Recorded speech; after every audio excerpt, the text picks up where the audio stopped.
So this program was brought together because several librarians, including myself, had lots of questions about how many of us were traumatized by the events of last year's storm. So we thought it would be good to put together a program on tips and useful hacks that we could do better if something like this happens in the future. So I sent an email to Fire Chief Charles N. Hood, who put me in touch with the Emergency Manager Division Chief Wesley West. And as a result, the San Antonio Public Library is very honored to have with us members from the San Antonio Office of Emergency Management, James Mendoza, CEM, Assistant Emergency Manager, and Leslie Antonez, Community Outreach Educational Coordinator. So enough of me talking, let me turn it over to our guest speaker, James Mendoza. Hi, James. Hey, Marcella, thanks for having us on, and thanks for that introduction. When you went to Chief Hood, he went right to our office, and we were pleased to be able to respond to this and to be here with you all today. So we really appreciate being here. My name is James Mendoza, and on behalf of the City of San Antonio and the Office of Emergency Management, Chief Hood, Chief Wesley West, and the rest of the City of San Antonio, thanks for having us here. Emergency preparedness, as you know, is becoming an emerging, a critical trend in our community, but in a lot of communities around the country. And so it is really our pleasure to be here and talk with you about what it is we do, how we prepare for emergencies, what you can do to prepare for an emergency. And then I'd really like to open a dialogue with whoever would like to. I try to give a couple minutes towards the end to see if you all have any questions or concerns. And if I promise you, if I don't have those answers, myself and Leslie with our office will get right to work and get you those answers as soon as we can. If I were in person, that would be a lot easier because I can see your reaction and I can see if you were, if you had a concern or not. But because we're virtual, you're really going to have to raise your hand or share a chat with Marcella and her team if you do have any questions. So go to the next slide, and there you go. And so I'd like to first introduce Leslie Antonez. Leslie is the newest member of our team at the Office of Emergency Management, and she is from El Paso, right? So we are happy to have her. Some of her, she's many qualifications.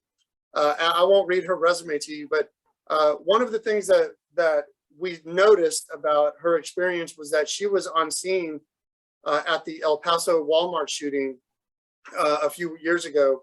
And, that kind of experience and that kind of work with first responders and emergency management, is extremely valuable. And so that plus, she's really pleasant to talk to and really good in front of people. And when we gave her this project to talk about preparedness, she really knocked it out of the park. And so I'm going to give her a minute just to introduce herself and say hi, and then we'll move on with this presentation. And then later, she's got a quick demonstration for you. So Leslie? Hi, everybody. Good evening. Again, we can't thank you enough for spending a couple of minutes of your time and your evening with us tonight. Like James said, emergency preparedness is just starting to be one of these themes that is something that we're running into commonly and very more prevalent in our community, in our neighborhoods, and overall just in a sense of community locally, nationally, in the state. So these are things that are important, and that's what makes our job to be here with you guys very important, because we count on you all to pass our message along and continue to spread the message of community preparedness and being prepared, because it doesn't just end and start with you and your family unit, but it goes on further to how you help your neighbors, how you help prepare your workplace, how you help prepare anybody that you may encounter in a daily interaction. So these events for us are super important, and we're happy to always have them, and I hope to in the future be in person. I'm dying to be in front of people and be able to have those interactions, and slowly but surely we're getting there. but this is a great start for us to make these relationships with the library. And like I said, hopefully next time we'll be in person, and that we can have different conversations and answer some additional questions, and just follow up and see how you are doing with your personal preparedness, and how your neighborhood's preparing, and how we can help, maybe introduce some concepts or, some checklists or things like that to help you along with that process. So thank you guys so much for having us, and looking forward to meeting everybody and just chatting. Thanks, Leslie. I think you should do the rest of the presentation. That was great. Well, so what we were telling Marcella and her team earlier is just that we want to do more of this. So I think that piqued their interest, and so all of you all out there on the call, the webinar, that invitation goes out to you as well. No crowd is too small, no crowd is too big. I've seen it all. Just provide cookies, and we'll be there. So why are we here? I know why I'm here. I know why Leslie's here. The rest of the team, but why are we here? Whole community preparedness means that my office and the city, we don't just prepare for one category or one section or one neighborhood or one block or one group of people. We plan for everyone.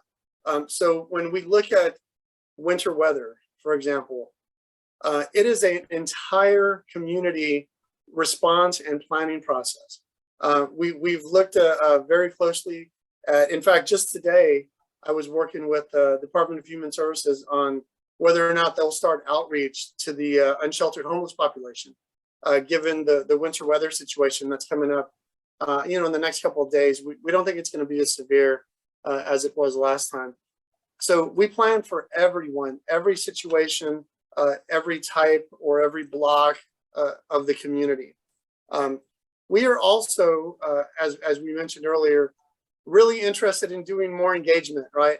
I want to be in front of you. I want to be in person. But if we can't do this, we'll continue doing virtual. We'll continue doing WebExes so that we can help get the message out that we want to know what people are thinking. We want to know what your concerns are. And with my topic, with emergency response, catastrophic planning, we can go on and on and on about the situations that we could possibly face. And we want to know what your concerns are. So I hope that's why you are here. And then we've also got this citizen preparedness component that Leslie's going to talk to you about, that are very simple things that you can do to prepare for these all hazards, all community type of situations that we're going to get into in a second. Next slide. Now, I don't want to scare anyone, right? Sometimes these presentations can get a little dark, and we talk about all of these things that could happen. San Antonio is a really, really safe place to live. I live here. My children live here. I love San Antonio, but we are unique in that we have a lot going on. We have a lot of potential hazards. Ironically, today we had a winter weather call with the National Weather Service, and we're going to have a follow-up one tomorrow, just so that we know what's coming. But tomorrow at 10 o'clock or sometime tomorrow morning, we're actually having a severe heat planning meeting. So while we're dealing with potential winter weather, we're also thinking about the severe summer heat that we all know and love in this town, and what kind of outreach and community engagement we're going to do for the heat event. A couple of current events. COVID-19. I talked to the chief epidemiologist today, and that situation is what I think you all are aware of. It's getting better. Things are improving, but we really want everyone to continue getting vaccinated. Don't let your guard down, and try to get that boost if you can. The numbers are going way down, and we're all hoping, that this is sort of coming to an end. So help us out with that. Other current events this year, we really either we reacted, or we overreacted, or we reacted exactly how we needed to winter weather because of the last year's. I think Marcella used the word trauma, the trauma that we experienced last year. So we really tried to overreact to the winter weather situation this year. And I was glad that we did. We're learning a lot. We're improving the response. And again, hearing from the citizens, hearing from residents like yourself is very, very important in our process. Because of that reaction, we developed a winter weather preparedness guide, and that is on the city's website, sanantonio.gov. You can download that. We sent out a bunch of these guides, print materials, to those who may not have internet or that digital connection through libraries and through community centers and senior centers. If you wanted a few of these guides, we still have some available. So send us a chat and we'll try to bundle some up and get them out to your HOA or to your community. We talked about heat planning. So, it's going to get a little cold, but then immediately we're going to be in Texas, South Texas summer heat. If you're like me, if you grew up here, I grew up with the swamp cooler, right?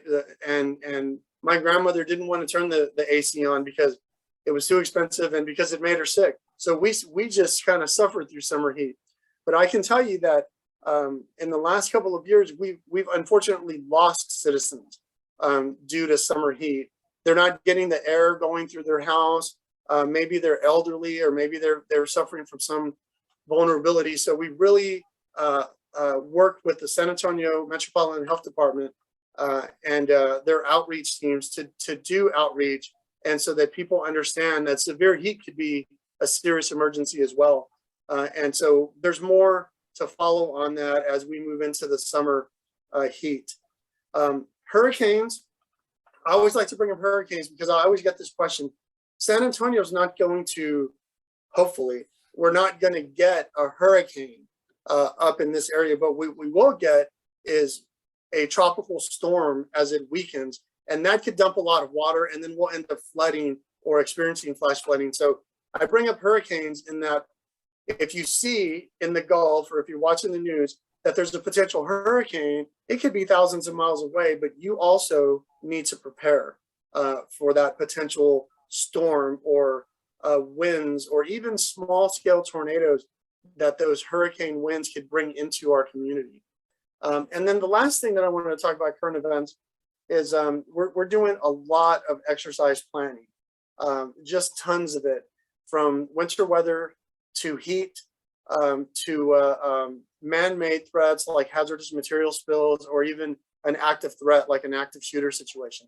So I want you to know, our residents and our partners over at the library, that we are extremely busy, and we're trying to make San Antonio the best place that we can regarding these situations. Next slide, Ashley. Are there any questions at this time, Marcelo, before I roll into these other topics? I don't see any questions at this time. Okay. Yeah, I don't see any questions. All right, so I'm from San Antonio. We all live here. And I mentioned that we have a lot going on here.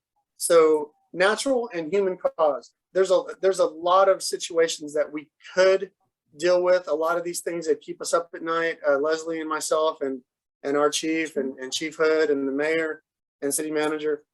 So there's an example of some of those. Drought, extreme heat we talked about, flooding. I don't know if I was in the room there, I would ask you to raise your hand. But what is our number one hazard in the city of San Antonio? It is flooding, right? Flash flooding, river flooding, roads will flood. And so, I could spend an hour just on flooding and how we should really take that seriously. Turn around, don't drown. Talk to your children about turn around, don't drown, because they're the ones that are going to tell you, hey, don't drive through there. That looks a little, dangerous. Turn around. Just like they're telling you to get off your cell phones. Your kids are going to tell you, hey, turn around, don't drown, mom and dad. That's not a good, location. So it will flood in San Antonio. We've always had this threat. Just be very careful out there on the roads. That's when we lose people. If someone drives through a low water crossing, unfortunately, most of the deaths, and we haven't had a lot of them, but most of the deaths that occur in San Antonio and Bexar County happen on these low water crossings and in a vehicle where a resident decided to try and cross, or they just didn't see it. So, we try to do our best to block those areas off and put a police officer there and lights and all kinds of stuff. But at the end of the day, please pay attention to the roads out there and to the weather, and just take your time and either stay off the roads or go around these low water crossings. Wildfires have actually happened in the city before. We have a lot of kind of a big, beautiful tree canopy out here. And as we grow larger as a city, we're going to kind of move into the hill country out there, and wildfires have happened. So there's some wildfire work that the city's done with some neighborhoods out there. Tornadoes. I hate talking about tornadoes because every time I say it, one happens. So forgive me, but there is a small threat of tornadoes in the city. And I mentioned hurricanes earlier. The upper right side of a hurricane can usually cause a spin up of small tornadoes, EF 0 to a 1, sometimes larger. So just be aware of that and monitor the weather. Wind, in the last probably 20 or 30 years, you've probably seen this as well. We've got some serious wind events coming through. I don't know, a few months ago, some of my kids' friends were running over to my house because that wind event that came through. And then we drove the streets and we saw all the trash cans blown over. So, wind can be pretty damaging. So, listen to the news, listen to the messages that we send out, and bring your stuff in, your tables, your trash cans, and do the best you can with monitoring those situations.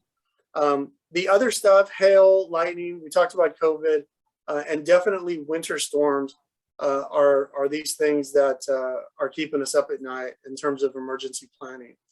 I won't go through every human caused event because those are pretty clear, but just know that my office also assists with planning for these situations. And so, terrorism is obviously one of those things that will always be on our mind. Hazmat spills, COVID, even cyber attacks we're looking at and working with experts on. And then public gatherings.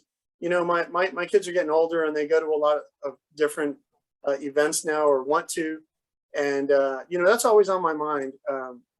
How we would respond to, let's say, an active threat situation at a concert or at a parade or a party. We've developed plans to assist with that that we can discuss at another time. But public gathering in San Antonio is really popular and people like coming here. So we really have to stay on top of that. Fiesta's I think going to actually happen this year, which is fantastic.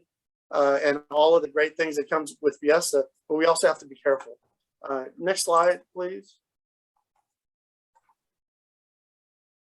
All right, so in terms of public outreach, right? I want to show you that we've got several programs in place so that people can learn and get some training on how to prepare for emergencies. So if you're a mobile device user, you can download the Ready South Texas app. We'll talk about that in a minute. We've got a specific San Antonio flood preparedness program called the SAFE program, San Antonio Flood Emergency. Talked about the winter weather guide, which we're really, really happy to deploy this year. That's probably going to be a constant in the next winter weather event. Going back to heat, if you've seen the Beat the Heat campaign, encouraging people to hydrate and to stay out of the sun and watch, these signs for heat stress and heat casualties, especially with the elderly and vulnerable populations. In fact, I thought a few years ago, the library, you guys came up with a campaign that supported the Beat the Heat program. And I think I used to have the t-shirt. I'll think of it in a second.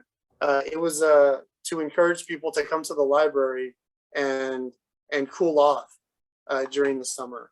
I'll think of that in a second. Also, one of these themes, emerging themes in emergency preparedness and emergency management, are equity and inclusion. And so planning for people with disabilities and other functional needs, the elderly, small children, how we communicate with people is becoming more and more and more critical. The homeless, the unsheltered homeless population is definitely one of those populations that we pay special attention to. This last winter weather event, we were at the Emergency Operations Center, and you look up on the board, and half the board is tracking, unsheltered homeless, and what we're doing, and where they're going to seek shelter from the severe cold weather. Public outreach again is becoming really critical to us, and anything we can do to increase that, we will. Next slide. And again, if you have questions, just throw them out there. Let me see if you have. Okay, yeah, I see the chat now. And Marcella, thanks for saying that the library still have some winter weather guides. That's helpful. So if you wanted to get a winter weather guide, run over to your library, and we could probably supply some more of those. Yes, definitely. Okay. So again, if you have questions, just throw them out there. I've been asked just about everything in these presentations. The Ready South Texas app, if you're a mobile device user, scan that barcode right there, and it'll take you to the download. Really happy about the Ready South Texas app because it's just something different. It gives people a chance to use their mobile device to think about citizen preparedness, family emergency planning, and you can go to the next slide. We'll come back to that one. It gives you the opportunity to also learn about different situations that I talked about.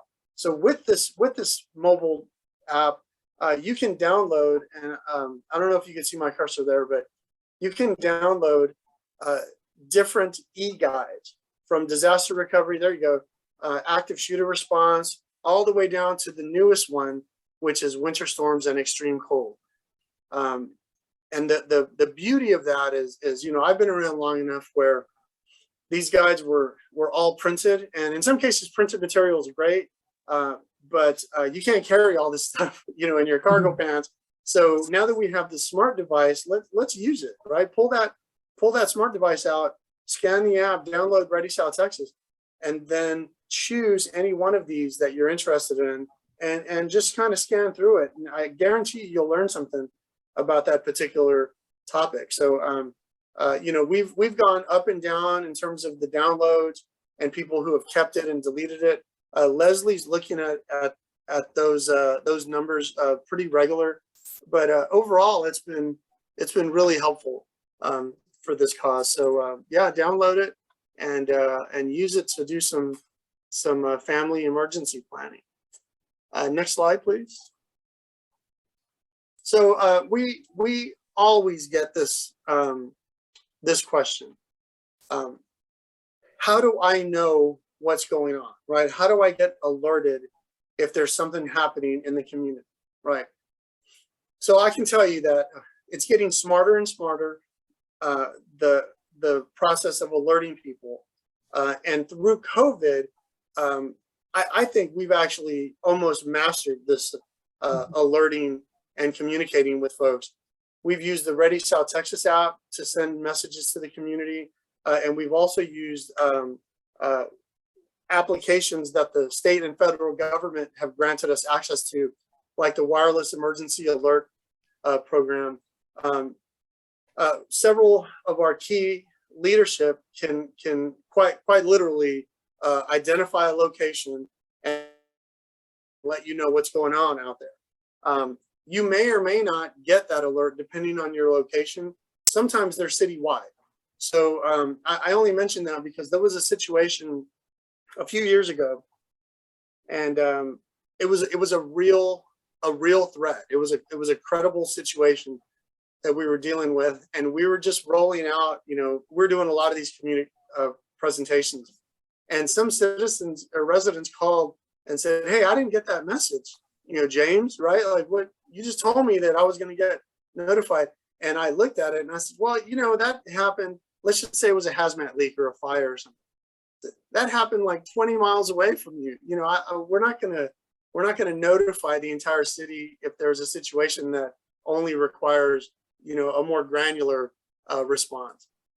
But definitely, if you know, if you are interested, you can get notifications from your phone, from social media. Leslie does all of our posting on social media, so there you go. If you're a Facebook and Twitter user, download, or not download, right, Leslie? It's Follow access. us. Follow. There you go. I'm just an old guy. Follow us on those social media posts. For in terms of, we talked about disabilities and vulnerabilities, and so one of those communication systems is called the AHAS, All Accessible Hazard Alert System, which essentially takes all of those messages and converts them into a video American Sign Language link, and then sends that out to subscribed customers who are, or residents who are deaf or hard of hearing.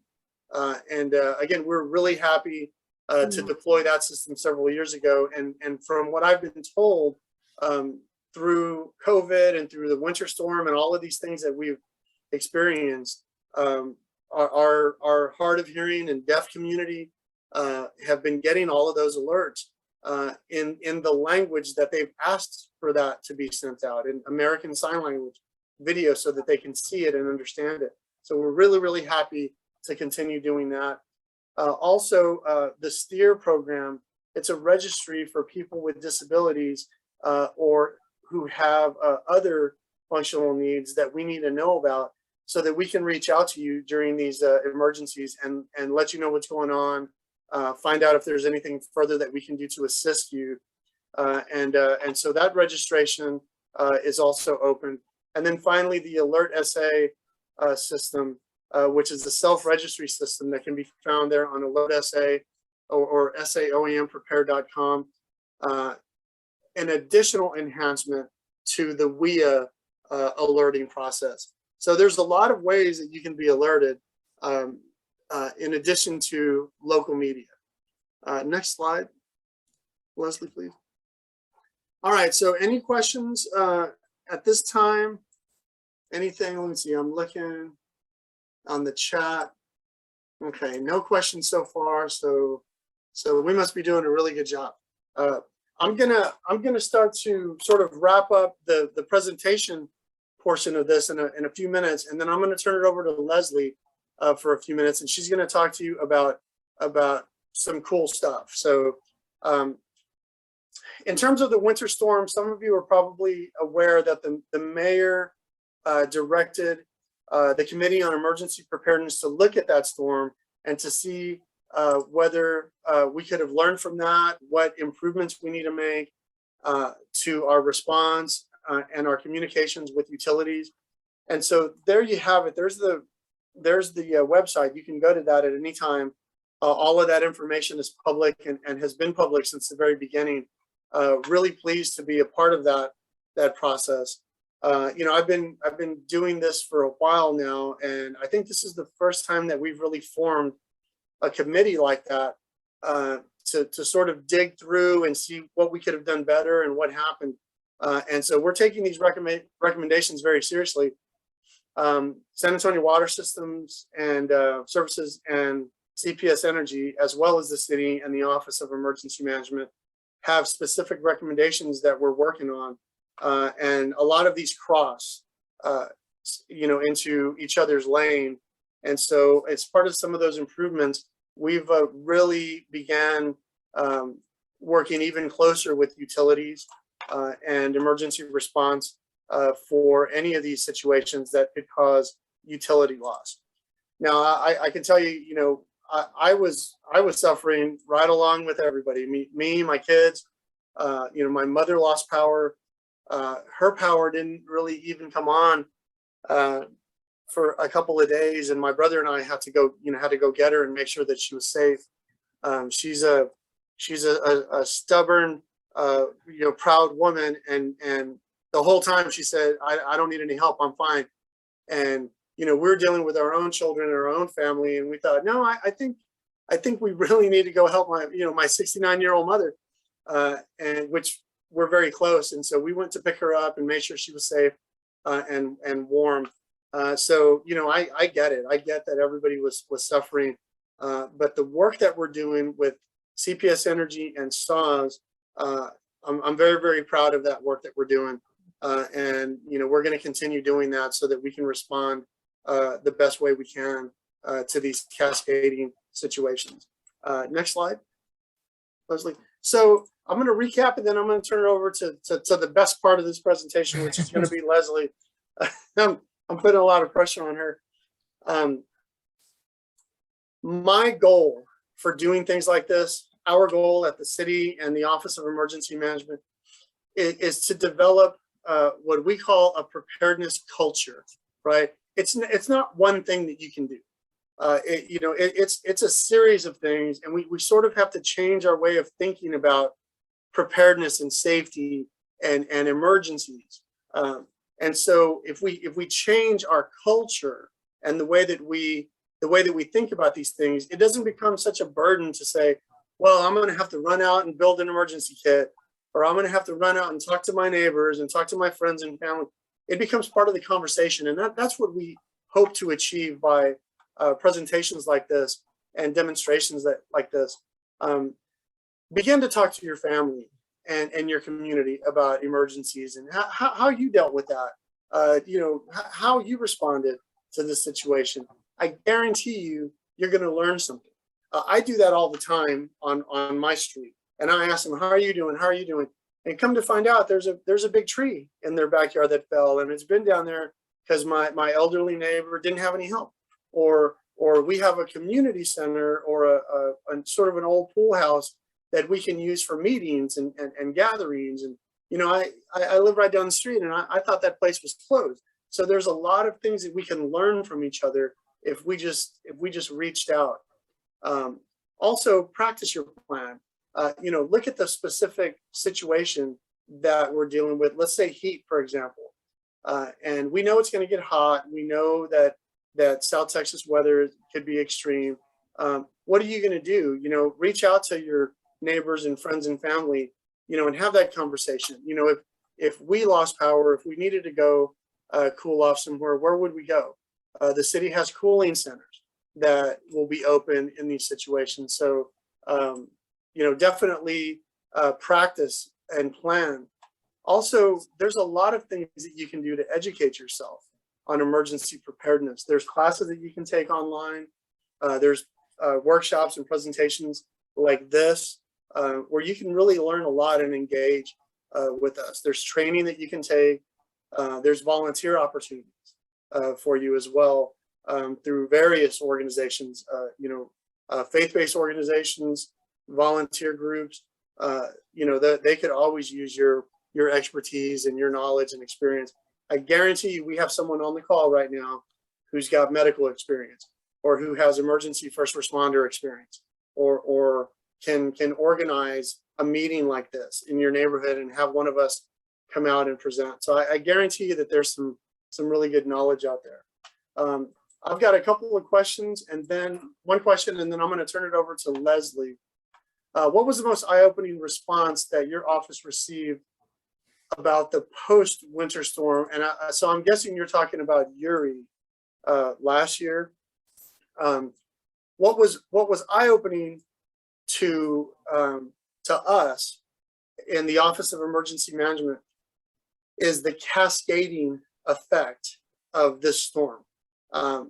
We've mentioned this a couple of times in a media interview and an article that was published. For a long time, we practiced and exercised with. I don't want to say they were unrealistic, but they were super challenging. There would be a hurricane that we would have to exercise and talk through, and then that hurricane would cause a tornado, and then a catastrophic flood, and then a hazmat spill, and then, well, let's just throw a terrorist attack on top of that. And then, they were designed to do that, to stress us out. And sometimes we would go through those exercises and say, that's never going to happen, right? These things don't build on top of each other in the way that we're exercising, right? So that was the most eye-opening thing, I think, for me, is that this was a cascading situation. This began as a winter storm, which we've managed for years. We do that every year. The temperature drops, your 4 Ps, people, pets, pipes, plants. We all know that.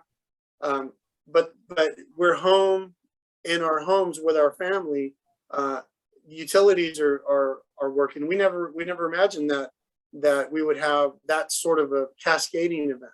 So the power goes out, and then we're forced to look at where we can help people and shelter them at warming centers, and are those locations reliable?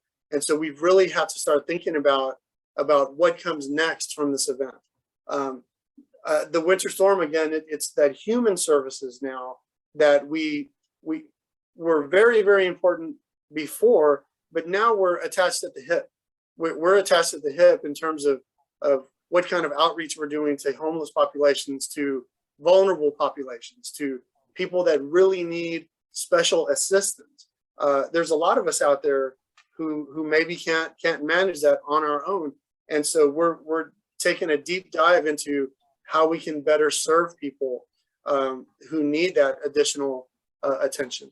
So, in short, that was what was eye-opening to me, is that cascading situation, the kind of situations that just build and build and build and build and never seem to end. So we're changing our mindset when it comes to practicing and exercising and planning for these cascading events. It could be heat. It could be something that doesn't have anything to do with power. It could be a situation that just keeps building and building and building and causing other issues that we're going to have to learn how to adjust and plan for. And our leadership has been fantastic when it comes to this. They're putting pressure on us to plan for those situations, and we're adjusting, as best we can. And there's a lot of attention from our city leadership to improve and enhance planning and training and exercises and response to these events. So that's what caught my attention, Marcella. So thanks for asking that. I don't see a whole lot of other questions here, so I'm going to turn this over to Leslie, and for the next couple minutes, she's going to go over a couple of things that you can do to prepare, and then we'll close. And if there's other questions, again, just keep them coming, and I'll jump in whenever I can. So Leslie, take it away. And James, hop on in if you have another suggestion or another little hack or your own little tricks, because I know you've got a lot of them. So yes, ma'am. Thank you. So we talked about all the things that could happen, and then how maybe we're dealing with one thing and then other things start adding up to it, and so now we're dealing with a whole nother thing. And so one of the very basic things, and one of the things that we like to start having these conversations with the public, is thinking about how you can prepare yourself. And then once you prepare yourself, then you can prepare and help and be of use to somebody else. So much like when you're in an airplane and they tell you, hey, if the masks come down for oxygen, put your mask on, and then you can help somebody else. And this is kind of the same concept as that. We got to prepare ourselves before we can, extend a lending help to a neighbor, extend a lending hand to, a family member. And so one of the basic and most essential things that we can do, and we can do, starting tonight, over the weekend, or, even when you're not thinking about it, is preparing a to-go kit. So behind me, you can kind of see a little bit of my things, and I'll bring them up a little closer to focus. But, I am almost positive that everybody at home has the great beginnings of an essential kit at home. And it's very basic things, of course. Let's think about the basics. We need water and food. I'm sure you've got, some water bottles, you've got some water jugs handy. Let's start, stocking those up, and start thinking about having these things for about 3 to 5 days in case it does go to a long, extended emergency. So then remember those 3 to 5 days, and then let's remember the basics, which is our food and water. Another thing when we're talking about basics is planning for your basic needs. So there's a lot of resources online, on our website, on social media, of what you can include in your kit. And those are all great places to start. But think about your individual needs and the individual needs of your family. Brenda's needs are going to be different to John's. They're going to be different to Cassandra's. They're going to be different to Marcella's. And so, I make your kit itemized and special to you, unique to you, because it's going to be useful to you when we are in an emergency. Yes, James. And I like to say, open your junk drawer. You've got a bunch of stuff in there. Don't run out unless you want to. Don't run out and go to Amazon and buy an expensive emergency kit. You certainly can do that if you wish. But as these things grow in popularity and understanding that they're essential, and really they're good for peace of mind. They're good to, if you need to grab and go. But you don't have to run out and buy an extra pair of scissors, or you don't have to run out and buy a big pack of batteries or whatever. You've got that. You've got some stuff in your house. You've also got some stuff that you can set aside, like food and water. Open your pantries up. Yeah, I mean, mine's a mess right now, but open your pantry. Yeah, there you go. Open your pantry up and start rotating some of that stuff. And one of your shelves can be, this is for, emergencies. They're high water content, fruit cocktail, stuff like that. And then, in a couple of weeks, move that down and start restocking that top shelf. That is a great way to have this, what Leslie's calling this emergency food and water supplies. Go ahead, Leslie. Yeah, and so just to follow up with that, so that's how James does it at his house. For me, when I cycle my canned foods and my water, I take them to the food bank. And that's how I give back to my community, and then I restock my pantry. And so, whatever works for you as a reminder to get your stuff checked on and updated, it's what works for you. That's the key. Unique and what works for your needs. And yeah, like James said, open your junk drawer. You go to conferences, you go, you get stuff, in your, Walmart bags when you go do grocery pickups. A lot of this stuff is handy. So if, somebody gives you a flashlight, like you've already got something for your kit. If somebody gives you a magnet, you already got it for your kit. First aid kits, they come in different shapes and sizes. This is one of the most basic, the smallest one that I have. I've got a more, detailed one. This one's got, a little bit of everything, cotton swabs, tweezers. So it's just basic. It's really how intensive and how particular your medical needs may be. And then when we're talking about medical needs, let's remember, our medications. And again, this goes back to planning for your specific needs. So if you are the caretaker to an elderly individual, maybe they have a lot of, more medication. So let's start thinking about those things and having, prescriptions set aside if we need to refill, and having those extra things. If they have special medical equipment, I suffer from asthma, so I need to make sure that I've got my breathing equipment ready to go. If your children needs a special device, for, dialysis, whatever it is, just start thinking about those things and then making contact with those organizations that maybe service these, devices, so we know what their plans are in an emergency. So we're not kind of just waiting for an answer or trying to get a hold of somebody when the emergency is happening. It's having this information ahead of time will make a big world of a difference. We're going to go through it, but at least we'll be a little bit more prepared. So those are the things I want you to think about. James. Yeah, and so great points on making sure that the services that you take in, that you depend on, have a plan. And the reason I bring that up is because sometimes we'll just assume that the school that I send my kids to, that they have a plan. That my doctor's office, my dialysis clinic, they must have a plan. And many of them do. Many of them are very prepared. They've thought about this. Daycares. I've engaged with a number of different types of organizations that provide services to our residents. But that's up to you. Reach out to your schools, reach out to your daycare, reach out to your dialysis clinic, and ask them what the plan is. And if they don't, then you should encourage them to come up with a plan. an elderly services or nursing homes. If they lost power, or if they flooded, or if there was a fire, you want to know that those services will continue. So yeah, thanks for bringing that up, Leslie. Yeah, for sure. And so when we talk about that also, James mentioned our great partnerships with CPS and SAWS, and how after, the winter storm happened, we kind of just shifted focus and we revamped those relationships, and we're talking to each other constantly. And what are you guys doing? How can we help you?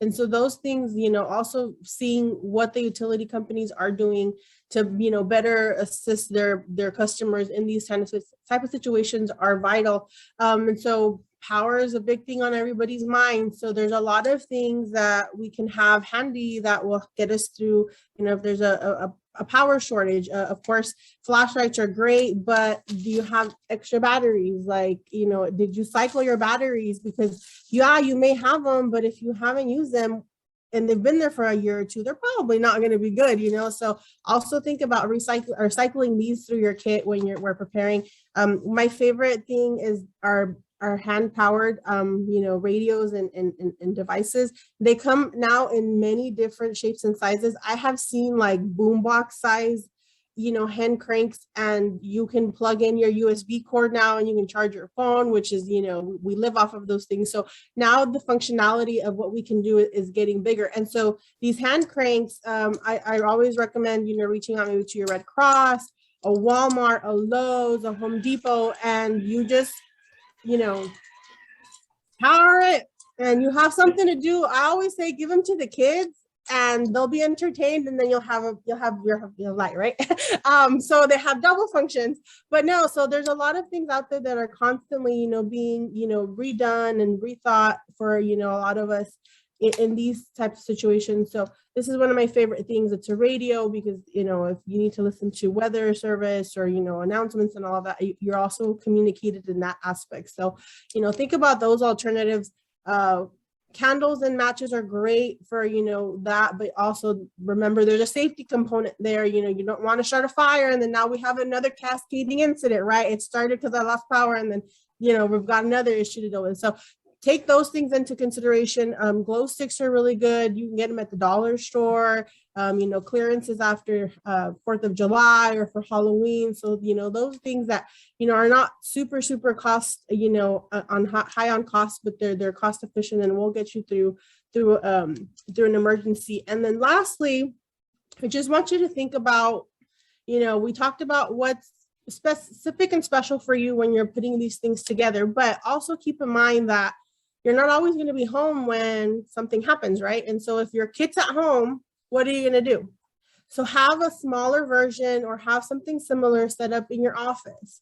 Have something similar set up in your vehicle, because if you are stranded, it's going to come in handy. And so your vehicle one might be a little bit different because now we're talking about jumper cables. Now we're talking about, different kind of things for that aspect. But think about all those things that you're going to need. And this is my favorite example. I was at an outreach event a couple weeks ago, and this, wonderful lady came up to me and she said, "I love your go bag.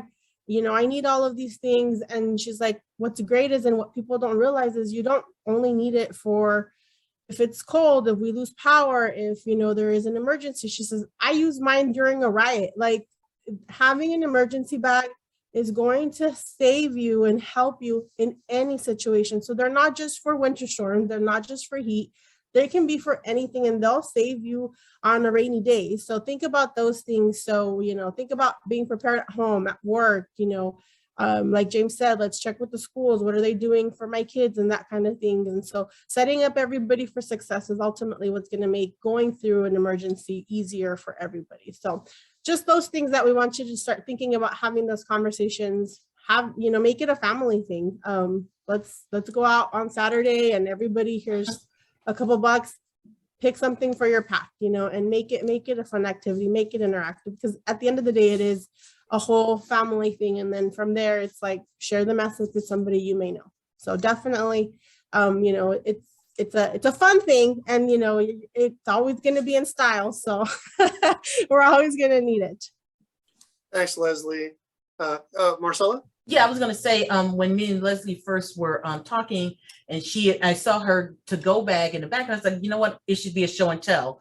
Show Because me what you got. show you what I got, because I'm from Illinois, so that storm last year threw me because I totally let down my guard. I honestly thought I was gonna freeze in my house. Can you hear Yeah. me? Oh, Yeah. okay. Yeah, we can hear you. Yeah, I totally thought I was gonna freeze in my house. So I think a week afterwards, I just started getting my own little to-go, not a bag, but a bin. So I didn't buy everything all at once. So for example, I couldn't find toilet paper. And the fact that I had to spend $4 on 4 rolls of 1-ply toilet paper irritated me.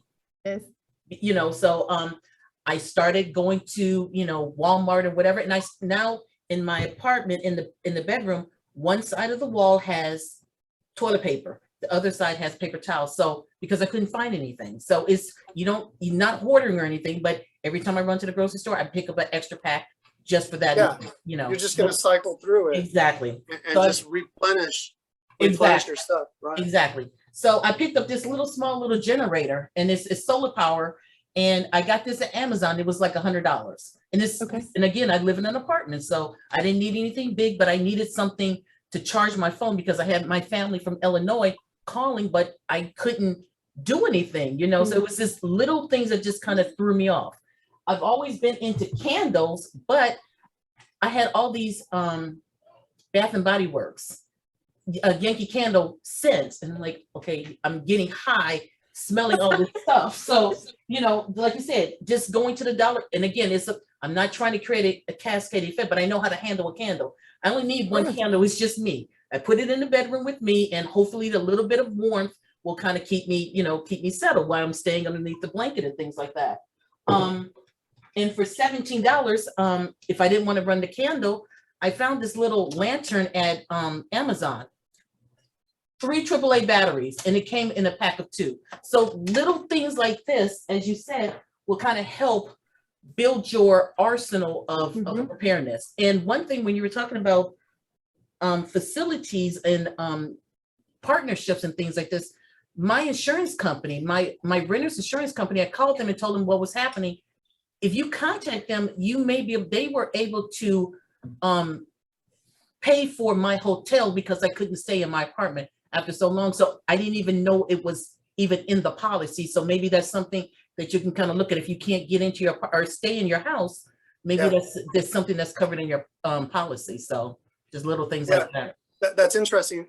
What I learned about insurance was that I could put a claim in for the groceries that I lost. I didn't know that, and I thought, wow, that's interesting. I actually put all of my stuff outside in the cooler, and it stayed. So I didn't need to do that.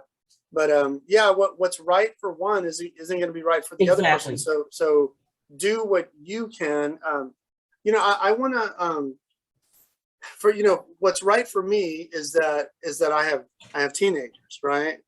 They're through there waiting to make noise. I've been telling them, just give me a few minutes. And so they're doing good. But what do you think is going to be important to my family? Right. It's going to be these things. Yes. It's going to be, can I borrow your power bank, Dad? Right. I'm looking at my shelf right now. I've probably got 4 or 5. They're called power banks or battery chargers. You could plug in your iPhone charger and 1 or 2 charges out of it. But sometimes these disappear from my shelf, and I know who's got them. So that's going to be an important aspect for me, on top of food and water and shelter. What I want to say to everyone before we close is that there's a safety component to preparing for disasters, and I want to make sure that people understand that you need to be safe when you're running. I was at risk when we had to go pick up my mother, right? I mean, that was a risky situation that both my brother and I had to face because we wanted to make sure that she was okay, right? We lived in some winter weather environments, growing up in the military. So we sort of knew the routine, but you still have to be careful. If you don't need to be out there, don't go out there. Rain or water or ice, don't do it if you don't have to. The other thing is that a lot of issues came up with regards to power that I'm learning, and I knew this before, but if there's a power line that's down, don't go near it. You know, that whole area could be charged, not just walking up to the line, but the area. So stay away from those things. The CPS, Energy, and SAWS, they know what they're doing. They're going to get to it. You call it in. You know, don't put yourself in danger.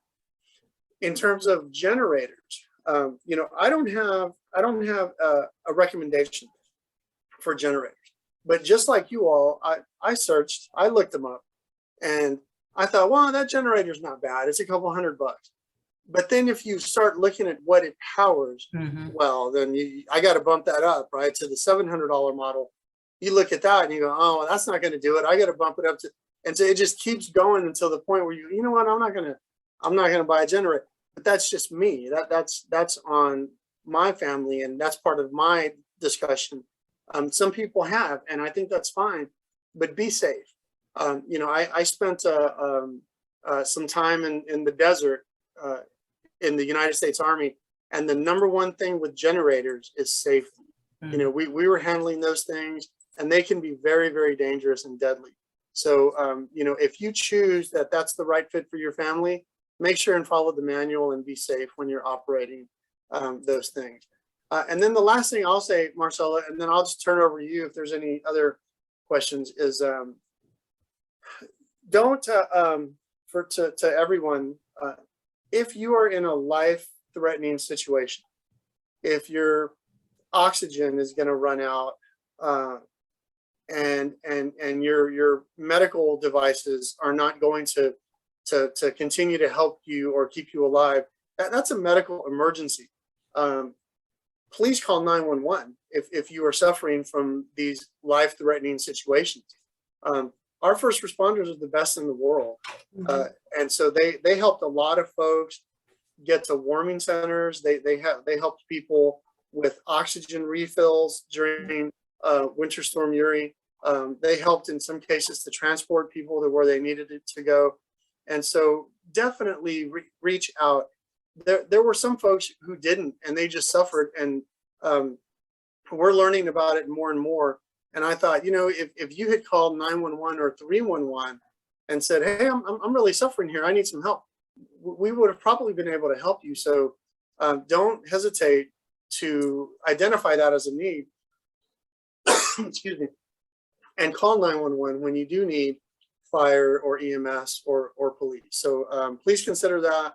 And again, thank you everyone for giving us this chance to talk to you. And again, Marcella, let's do it again soon. Definitely. Are there any questions in the queue, Cassandra, Paula? Nope, not right now. I don't see any. Okay. Does anybody want to share any tips or anything like this that they, you know, just want the group to know, or something that you, what you something that you do that's unique? Yeah, exactly. Yeah, again, I took my food outside in a cooler, and my neighbor, I saw him shoveling snow around his cooler, which is a good idea. Yeah. But then I just said, hey neighbor, it's already freezing out here. You don't need to put, you don't need to do all that work. Just throw it out there. And he was like, oh yeah, you're right. So I just threw my stuff out there, and it was fine. It was, below freezing. So I didn't lose a lot. I cooked a meal out there during the event, and that was a disaster.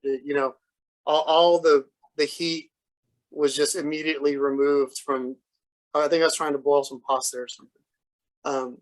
Maybe having some cash is also a neat little hack.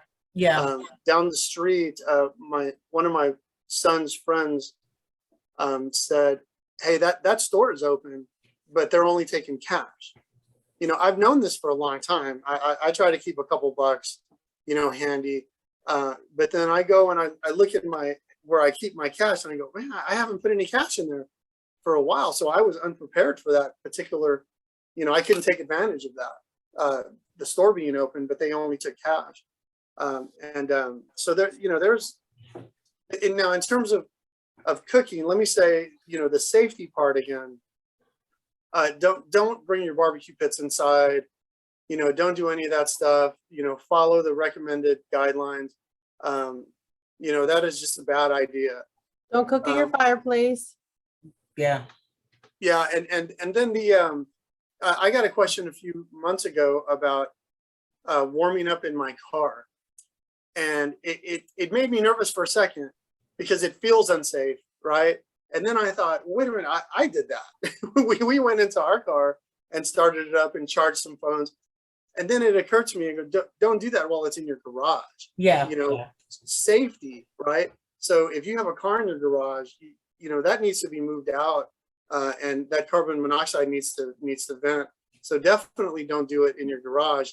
But we warmed up in our vehicle parked in the driveway, and that was perfectly safe. So I wouldn't do it for an extended amount of time.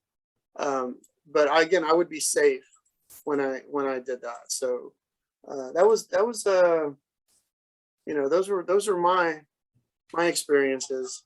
I could probably think of others. But One of the things I was going to say, sorry. One of the things that I noticed, because I had no water and I didn't even have a bucket to put the stuff in. So now I started to save my gallons of water, the containers. So if we do run out of water, I can just use that tap water to put in my toilet. Right. I filled up some containers ahead of that just because that's how my brain is wired. I'm former military. We do this. So I had plenty of water that I filled up ahead of time. I was just going to dump it. I didn't know that the water was gonna be out, and I was able to teach my kids how to flush a toilet. Yeah. And so I've heard some stories out there. One recently that an entire building couldn't flush their toilets, and it was getting a little bad. But in my house, our toilets were flushing because, I had that knowledge, and I filled up some water, and I taught the kids, and they were like, whoa, I didn't, they're 15, 16. And I was surprised that they didn't know how to flush a toilet without, with a bucket. I learned that when I was like 9 or 10. Yeah. So, and it's funny because we were, and like I said, it's a bunch of librarians. We were all talking, and some people don't even know that they could take the lid off of the back of the toilet. You don't have to fill. Yeah, you don't have to fill that back part up, just the bowl, so it'll flush. Because like you said, and I tried filling my tub, but the water ran out. Right. Yeah. So, you really need a cooler or something. Yeah. Yeah. And we're not talking about hoarding either. Oh no. Yeah. You can have a 1 or 2 cases of water. Go buy it now. Go out and get one now ahead of the rush. There's going to be a rush. Exactly. We've done this. We've done this with gas. People have done this with groceries. We've seen it, and it's unnecessary. If you plan ahead, you don't have to be one of the folks that rushes to HEB or rushes to fill up your tank. You see that hurricane in the Gulf that's 1,000 miles away. Start thinking about preparing, yourself. It doesn't have to be this mad rush. If you're cycling through your food and your water and your fuel. Those are some really good lessons learned from the last couple of big events. Exactly. Does anybody have any questions, comments, anything that they want to throw in there? Leslie's at the office right now because she didn't want her dogs to bark, and so I'm surprised that she didn't bring up take care of your pets. Also, pets. What? As we were wrapping up, I was like, my dogs. Pets are a member of the family, and I want to be sure that that's clear to everyone. You don't have to leave your pet behind if you're moving to a shelter or if you're going to a hotel. Pets are a member of the family, and so when I say whole community, it's whole community. Working with hurricane evacuees for the last couple of years, some people won't leave. if they can't take their pet. And so we definitely don't want that to happen. So we plan accordingly to help people to shelter their animals as well. And again, sorry to call you out, Leslie, but No. I said, Look out. are you going to do this, virtual from home? And she was like, no, my dogs are going to be right there next to me. So, well, next time you can introduce your dogs. Yeah, they're a little crazy. They're part of the presentation. No, but yeah, definitely my preparedness now is more like, do I have their stuff? And then I think of me last, which is not good, but we make sure, that everybody's covered, and, that's a very critical, component of what my personal preparedness plan looks like. It's prepared for me and the dogs, and we have great partnerships with ACS, with the Humane Society, and finding out ahead of time, fortunately our warming centers, our cooling centers don't allow pets. They do allow service animals, but finding out, where ACS is maybe be housing, locations for pets. And so knowing that in advance would be helpful for me. It's like, okay, now I know I got to drop them off there, and then I'll pick them up when it's all said and done. And, allocating for them as well, and I think James is right. I wouldn't leave if I couldn't leave with my dogs. But yeah, it's not having that knowledge ahead of time is the key preparedness to making sure that, I'm safe and that they're safe in case of an emergency. Yeah, we're going to take care of them. Exactly. Okay, I don't see any other questions or anything, or any hands up or anything like this. So, I guess I just wanted to add something. We have been, the library, we've been working on a winter preparedness or winter weather emergency guide. It is not in the libraries yet, but it's just a simple pamphlet that has some planning and tips. As we know, cell phones, the battery, can be on a shortage. So sometimes it's good just to have something, all there for you on old-fashioned paper. So that'll be in the library soon, something that you can go and pick up and take home. Yeah, thanks. And again, if you all wanted to take a look at the winter weather preparedness guide that we distributed, take that and take a look at it, and maybe we've covered a lot of those things already. And Leslie and I and our office guaranteed we reprint those or a version of those next winter, and we're probably going to push them out again through the libraries, community centers, senior centers, in areas that may have a digital divide, that may not have internet or mobile devices. And that's part of our rethinking of planning for emergencies is it's very data driven now. And we want to know where people are and what, do they have internet? Do they have a cell phone? Are they elderly? Are they, part of a vulnerable population? We're really having to get smarter on understanding our community, our diverse community. Exactly. And I don't think there's such thing as having too much information. Sometimes people just forget about certain things. So some things need to be repeated. I agree. Absolutely. Yeah. And thanks for sharing that, Cassandra. Yes, thank you, Cassandra. Thank you, James. So it doesn't look like I said, any more questions or anything like this, but this presentation has been recorded, so it will eventually be uploaded to the library's YouTube channel. So if you need to share this with other friends and family and things like that, it will be available. And again, there are pamphlets at the library, as well as the newer pamphlets we're getting. So anytime any information comes in, always give us a call. If we don't have it, 9 out of 10 times we could probably call and see, do you guys have this? Can you send it over? And things like that. So I want to say good night to Leslie and to James and to everybody that tuned in tonight. Thank you and be safe. Bye. Bye-bye.